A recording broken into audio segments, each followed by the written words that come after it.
Nous allons maintenant commencer à coder notre première page HTML. Cela démarre par une partie technique, donc pas forcément le plus amusant pour débuter, mais ne vous inquiétez pas. L'objectif de cette section est simplement de savoir à quoi servent les différents éléments de cette partie technique du HTML. La structure technique sera toujours la même d'une page à une autre, il suffira de la copier-coller. Toute page doit impérativement commencer par ce qu'on appelle le doctype pour type de document. C'est une instruction qui permet d'indiquer au navigateur dans quelle version du HTML et du CSS nous travaillons. Nous en sommes aujourd'hui au HTML5 et c'est ce qu'indique ce doctype.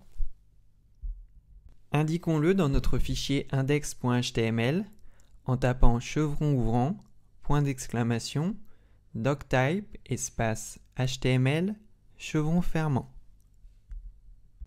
Il existait auparavant de nombreux autres doctypes pour les anciennes versions du HTML qu'il ne faut plus utiliser. Pour insister sur l'importance de ce doctype et comprendre l'évolution du HTML, allons jeter un coup d'œil rapide à la page du W3C sur les doctypes. Tout d'abord, il existait avant une distinction entre HTML et XHTML. Bien que les numéros de version portent à confusion, le XHTML1 contenait les mêmes fonctionnalités que le HTML4. C'était surtout une différence de syntaxe.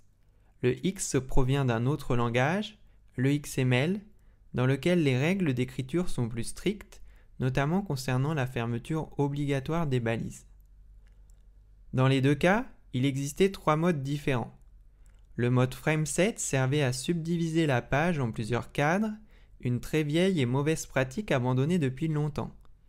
Le mode transitionnel, comme son nom l'indique, a servi à faire la transition avec des versions encore plus anciennes du HTML. Il ne faut donc surtout pas l'utiliser, sinon il ne faudra pas s'étonner d'avoir beaucoup de problèmes, notamment en positionnement dans les vieux navigateurs. Et le mode strict était tout simplement le mode propre de travail en HTML4. Si vous oubliez d'indiquer le doctype, vous risquez de basculer dans une de ces vieilles versions du HTML. Aujourd'hui, toutes ces différences ont disparu et il ne reste plus qu'un seul doctype unique et simplifié. N'hésitez pas à vous abonner à notre chaîne YouTube pour suivre tous nos tutoriels HTML5 et CSS3 en cours et à venir.